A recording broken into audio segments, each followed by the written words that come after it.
ಪ್ರಕೃತಿ ಯಾವಾಗ್ರೆ ಹೊಸ ವರ್ಷ ಆಚರಣೆ ಮಾಡಿದ್ದು 1ನೇ ತಾರೀಕು ಯಾವ ಗಿಡ ಚಿಗುರೈತೆ ಹೇಳ್ರಿ. ಯಾರ ಮನೆ ಒಳಗರೆ ಹಬ್ಬದ ವಾತಾವರಣ ಐತೆ, ಯಾರ ಮನೆ ಮುಂದಾರೆ ನಿಮ್ಮ ಮನೆ ಮುಂದೆ 1ನೇ ತಾರೀಕು ಐತೆ ಅಂತ ಹೇಳಿ ರಂಗೋಲಿ ಹಾಕಿ ಕಸ ಗುಡಿಸಿ ಮನೆಗೆ ತೋರಣ ಕಟ್ಟಿ ಮನೆಯಾಗ ಸಿಹಿ ಅಡುಗೆ ಯಾರೇ ಮಾಡ್ಯಾರ? 1ನೇ ತಾರೀಕು ಯಾರು ಮಾಡ್ಯಾರ? ಯಾವಾಗ ಮಾಡ್ತಾರೆ ಇದನ್ನು? ಯುಗಾದಿ ಹೊಸ ವರ್ಷಕ್ಕೆ ಮಾಡ್ತಾರೆ. ಹೊಸ ವರ್ಷ ಅಂದ್ರೆ ಮನಸ್ಸಿನಲ್ಲಿ ಒಂದು ಹೊಸ ಉತ್ಸಾಹ ಬರಬೇಕು.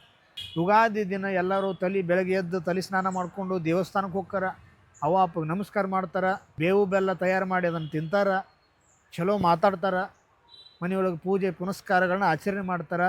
ಇದು ಚಲೋನು.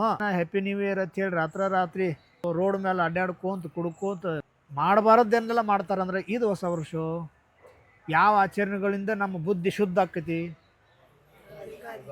ಯುಗಾದಿ ಆಚರಣೆಗಳಿಂದ ನಮ್ಮ ಬುದ್ಧಿ ಒಳಗೆ ಶುದ್ಧ ಆಕೈತೋ ಏನು ಈ ನ್ಯೂ ಇಯರ್ ಆಚರಣೆಯಿಂದ ನಮ್ಮ ಬುದ್ಧಿ ಚಲೋ ಆಕೈತೋ?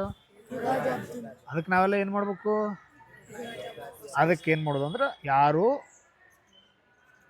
ಜನವರಿ 1 ನ್ಯೂ ಇಯರ್ ಅಂತೇಳಿ ಇದನ್ನು ಯಾರೂ ಆಚರಣೆ ಮಾಡೋಕ್ಕೆ ಹೋಗ್ಬೇಡ್ರಿ. ಯಾರೂ ಯಾರಿಗೂ ಶುಭಾಶಯನೂ ಕೊರಕ್ಕೆ ಹೋಗ್ಬೇಡ್ರಿ. ಅವಶ್ಯಕತೆನೇ ಇಲ್ಲಿದು. ಇದು ಹೊಸ ವರ್ಷ.